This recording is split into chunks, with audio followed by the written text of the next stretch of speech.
반평생 일기를 쓰면서 느꼈던 좋은 점, 다이어리를 고를 때 기준 어떻게 사용하면 좋을지, 또 어떤 분들이 쓰시면 좋을지 파워 J분들이 책이나 영화 많이 보시는 분, 디자이너분들이나 프리랜서분들 좋은 일들이 많이 생길 것 같은. 안녕하세요 여러분, 오늘은 어떤 영상이냐면 드디어 2025년도 다이어리 추천 영상입니다. 저는 중학교 때부터 다이어리를 써가지고 거의 한 16년? 17년? 인생의 절반 정도를 그냥 다이어리를 쓰면서 살아보다 보니까 이제는 매일매일 일기를 안 쓰면 되게 찝찝한 그런 사람인데요. 그래가지고 제가 다이어리 추천을 하기 전에 일기 쓰는 거에 대해 장점에 대해서는 정말 많이 언급을 했지만 간략하게 정리해서 말씀을 드리자면, 먼저 수치화, 기록화된 내 인생을 볼 수가 있어요. 가끔 보면은 아이패드나 컴퓨터, 블로그로 일기를 쓰시는 분들도 있더라고요. 근데 저는 뭔가 이 손으로 쓰는 아날로그 느낌이 조금 더 직관적인 느낌? 데이터나 서버가 날아갈 경우도 없고 좀 그때그때 기록하는 시간이 묻어나 있는 것 같아서 저는 일기를 직접 쓰는 게 훨씬 좋더라고요. 두 번째는 시간을 잡아줄 수가 있어요. 지나간 시간은 정말 아무도 되돌릴 수가 없잖아요. 근데 이렇게 매일매일 일기를 쓰다가 어느 날 완전 과거의 일기를 보면 내가 진짜 까먹고 있었던 일들인데도 그 기록한 몇 줄을 보는 것만으로 어제 있었던 일들처럼 그 기억이 막 되살아나더라고요. 그래서 저는 이런 경험들이 너무 신기해가지고 좀 제가 잘 까먹는 스타일이기도 하고 매해 시간이 지나는 게 너무 아깝고 아쉽잖아요. 근데 이렇게 기록하는 습관을 들이다 보니까 보고 싶을 때 언제든지 이렇게 열어가지고 볼 수 있으니까 좀 지나간 시간에 연연하지 않게 되고 행복했던 기억들을 다 보관할 수 있어서 너무 좋더라고요. 그리고 세 번째, 후회하지 않는 데 도움이 됩니다. 이게 조금 이상하게 느껴지실 수도 있는데 보통 사람들이 살아가다 보면은 과거에 내 선택이나 어떤 행동들을 되게 후회를 하잖아요. 그래서 특히 저처럼 생각이 좀 많으신 분들은 내가 왜 그때 그랬지? 그때 이렇게 했었으면 이렇게 했어야 되는데, 약간 이런 생각으로 현재의 시간을 잡아먹는 경우가 굉장히 많거든요. 근데 사실 모든 사람들이 그때그때 자신에게 최선인 선택을 하는 거잖아요. 그래가지고 일기장을 보면은 그때 내가 처했던 상황이나 내가 그렇게밖에 행동할 수 없었던 이유? 그때 나의 감정 같은 것들이 잘 적혀져 있어서 과거의 내 행동을 이해하는 데 되게 도움이 되더라고요. 사실 이거를 알고 있으면은 결과가 어찌됐든 내가 했던 행동들에 대해서 크게 후회하거나 돌아보지 않게 되는데, 어쩔 수 없이 시간이 지나면은 결과만 남고 그 감정들이 흐려지기 때문에 이걸 많이 잊게 돼가지고 저는 그래서 과거를 자꾸 돌아보게 되더라고요. 그래가지고 좀 역설적으로 기록을 계속 하다 보면 오히려 과거에 얽매이지 않고 현재를 살 수 있어요. 그래서 뭔가 그런 생각이 들 때 딱 그때 일기를 보고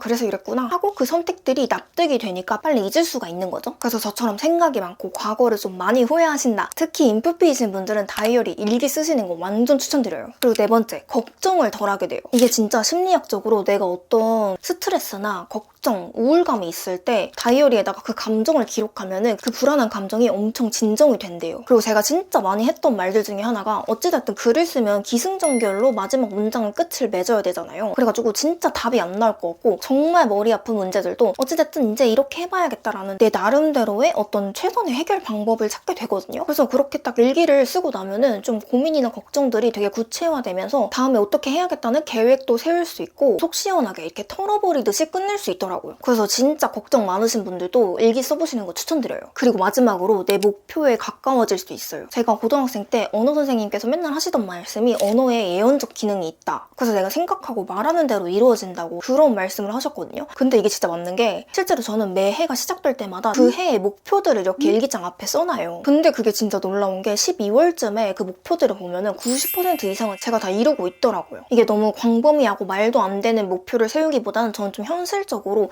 점진적으로 우상향하는 느낌으로 쓰긴 하지만, 이걸 적어두지 않으면은 연초에만 잠깐 생각하고 바로 잊어버리는데, 이게 매일매일 일기를 쓰면서 체크를 하게 되고 기록을 하다 보니까 아무 생각 없이 사는 것보다는 당연히 하루하루 발전이 있을 수밖에 없고 매일 밤 기록하면서 나를 돌아보게 되니까, 이게 이렇게 다이어리를 여러 권 모아서 보면은 연도별로 이제 천천히 성장하는 제 모습이 보이는 게 너무 좋더라고요. 그래서 이제 제가 반평생 일기를 쓰면서 느꼈던 좋은 점들은 이렇게 한 5가지로 요약을 해봤고, 그럼 제가 정말 많은 다이어리를 썼을 거 아니에요. 그래가지고 이제는 다이어리를 고를 때 어떤 기준들이 생겼어요. 먼저 첫 번째는 자신의 패턴이나 성향별로 다이어리를 구매해야 돼요. 보통 보시면은 겉에 패키지 디자인만 보시고 구매하시는 분들이 되게 많더라고요. 근데 이게 내가 일기를 한 번도 써보지 않았고 이제 기록하는 게 습관이 안 된 사람들이 365일 적혀져 있는 되게 두꺼운 다이어리를 사게 되면 이거를 한 장 한 장 못 쓸 때마다 너무 스트레스 받고, 특히 완벽주의자이신 분들은 너무 그 빈칸이 꼴 보기 싫어가지고 1월달도 다 못 쓰고 이렇게 쓰다가 때려치게 되고 거의 대부분 이러시더라고요. 그래서 이제 내가 어떤 성향인지를 잘 잘 파악을 한 다음에 거기에 맞는 레이아웃의 다이어리를 구매하시는 게 1년 내내 기록할 수 있는데 진짜 큰 도움이 돼요. 그리고 저 같은 경우에는 다이어리가 이렇게 180도로 완전히 빳빳하게 펴지는 거, 그리고 이렇게 내지 한 장 한 장이 비치지 않는지 이거 두 가지는 꼭 체크를 하고 구매를 하는 편입니다. 이렇게 체크를 안 하면 1년 내내 써야 되는데 너무 불편한 일들이 많이 생기더라고요. 그리고 패키지가 너무 유치하지 않은 거. 이제 일기는 한 번 쓰고 버리는 게 아니라 계속 보관을 하고 연도별로 이렇게 쌓여가잖아요. 그래가지고 너무 유행을 타거나 유치한 걸 사면은 나중에 그 일기를 보기도 싫고 너무 버리고 싶더라고요. 그래가지고 최대한 표지는 점잖은 걸 구매하시는 걸 추천드립니다. 그럼 이런 기준들로 제가 2025년도 다이어리를 한 5개 정도 종류별로 구매를 해봤는데요. 하나하나 다이어리별로 설명을 드리면서 이 다이어리는 어떻게 사용하면 좋을지, 또 어떤 분들이 쓰시면 좋을지까지 추천을 해드리도록 하겠습니다. 그리고 오늘은 제 사비로 구독자 이벤트까지 준비했으니까 영상 끝까지 봐주세요. 첫 번째는 이 오디너리 아카이브 다이어리인데요. 이렇게 심플한 디자인에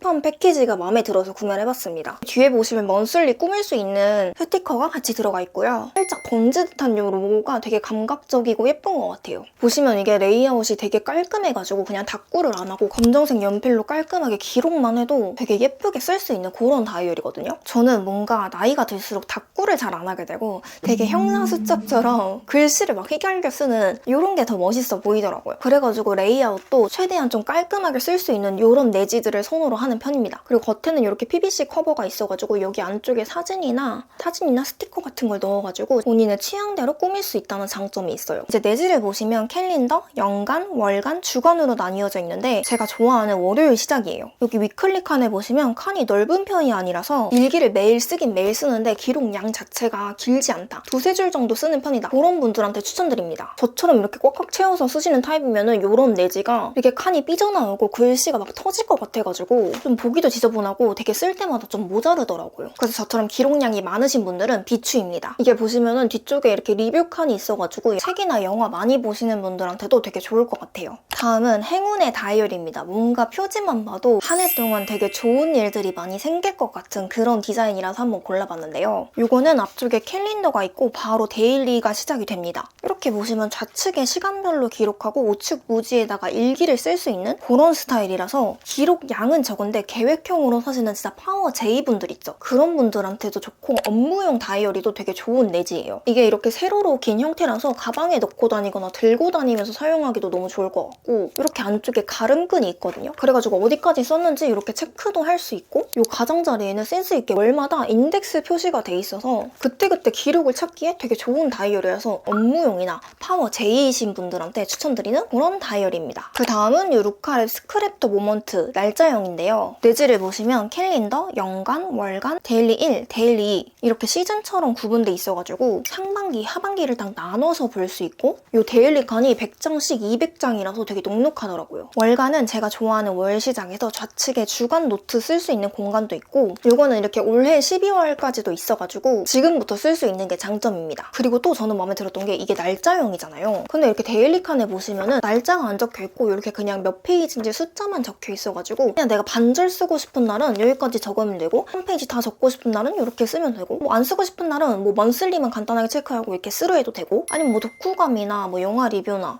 이렇게 프리 노트처럼 사용할 수도 있어가지고 저 같은 경우에는 좀 특정 어떤 계약이나 뭐 일적인 거나 큰 이벤트가 있을 때 뭐 기억해야 될 일이 있을 때는 진짜 한 바닥 두 바닥 이렇게 쓰기도 하거든요. 그래가지고 이렇게 칸이 나눠져 있으면은 모자른 경우가 많고 되게 불편하더라고요. 그래가지고 이렇게 적절히 날짜용이지만 어느 정도 커스텀할 수 있는 이런 내지라서 마음에 들었습니다. 그래서 이제 만년용을 사기에는 365일 내가 숫자를 다 써야 되는 게 좀 싫다. 근데 나는 칸 한 군데라도 비면은 너무 보기 싫어가지고 다이어리를 못 쓰겠다. 다 때려치고 싶다 하시는 분들한테 되게 추천드리는 그런 제품입니다. 다음은 리틀띵스 올 시즌 드로잉 다이어리인데요. 이렇게 보시면 리본이 그려져 있고 손글씨로 쓴 듯한 이 귀여운 디자인이 너무 마음에 들더라고요. 이건 내지를 보시면 연간, 월간, 데일리 이렇게 되어 있는데 이것도 되게 쫙쫙쫙 잘 펴지고 이렇게 가름끈이 두 종류나 있어가지고 사용하시기에 되게 편리하게 나왔더라고요. 보시면 여기 내지 자체가 다 손글씨처럼 이렇게 인쇄가 돼가지고 일반 다이어리들에서 볼 수 없는 그런 자연스러운 귀여운 느낌이 너무 마음에 들었고 일요일 시작 먼슬리긴 한데 이렇게 좌측에 보시면은 주간별로 내가 어떤 일을 해야 되는지 체크리스트를 쓸 수 있는 공간이 있어요. 그래서 이런 게 되게 센스 있다고 느껴지고 데일리 칸이 한 장에 이렇게 2개씩인데 군더더기 없고 딱 모는 공간으로 나뉘어가지고 은근 많이 쓸 수 있겠더라고요. 이것도 날짜를 적어서 쓰는 거라서 내 나름대로 이제 프리 노트처럼 쓸 수도 있고 매일매일 쓰지 않아도 뭐 사진을 붙이거나 다꾸를 하거나 이렇게 활용할 수도 있는 구성이라서 다이어리에 사진 많이 붙이거나 다꾸 많이 하시는 분들한테 추천드리는 그런 다이어리입니다. 마지막으로 벨라 다이어리인데요. 이거 진짜 패키지가 너무 예쁘지 않나요? 되게 키치하고 러블리한 다이어리 커버가 이렇게 같이 들어있는 제품이에요. 이거는 캘린더, 먼슬리, 그 다음에 바로 프리노트로 이어지는 깔끔한 구성인데 이런 레이아웃은 개인적으로 다이어리라기보다는 일기장으로 쓰기에 딱 좋은 구성이거든요. 아니면은 들고 다니면서 회의록이나 아이디어 노트로 쓰기에 너무 좋은? 그리고 이 다이어리를 이렇게 리본으로 깜찍하게 이렇게 묶어가지고 사용할 수도 있어가지고 따로 뭐 패키지를 꾸미거나 뭐 다꾸를 하지 않아도 이미 그냥 디자인이 완성된 너무너무 키치하고 예쁜 다이어리라서 마음에 들었습니다. 그리고 더 대박인 거는 이 커버를 그냥 이렇게 뺄 수도 있어요. 그래서 내가 요즘 읽고 있는 책에 북커버로도 쓸 수 있어가지고 활용도도 너무 좋고 일기장으로 쓰기 딱 좋은 그런 제품이라서 이거는 약간 디자이너분들이나 프리랜서분들이 쓰시면 너무너무 좋을 것 같아요. 네, 이렇게 오늘은 오랜만에 다이어리 영상도 찍어보면서 2025년도 다이어리 추천 그리고 일기를 쓰면 좋은 점에 대해서도 간략하게 정리를 해봤는데요. 저는 오늘 다이어리 리뷰를 하면서 이 제품이 제 성향에 제일 잘 맞는 것 같아가지고 내년 다이어리는 이거를 쓰게 될 것 같습니다. 그래가지고 이 나머지 다이어리들은 제가 여러분들에게 직접 구독자 이벤트로 전달을 드리려고 해요. 그래서 더보기란 참고하셔서 댓글로 갖고 싶은 다이어리를 써주시면 제가 직접 보내드리도록 하겠습니다. 그럼 오늘 영상은 여기까지고요. 벌써 이제 올해를 마무리하고 희망찬 새해를 준비하는 연말이 다가왔는데 여러분들 모두 영상 보시고 2025년도 다이어리 구매하셔가지고 좀 활기차게 갓생 사는 행복한 내년에 기분 좋은 마음으로 같이 준비하시면 좋을 것 같아요. 그럼 저희는 다음 영상에서 만나요. 안녕!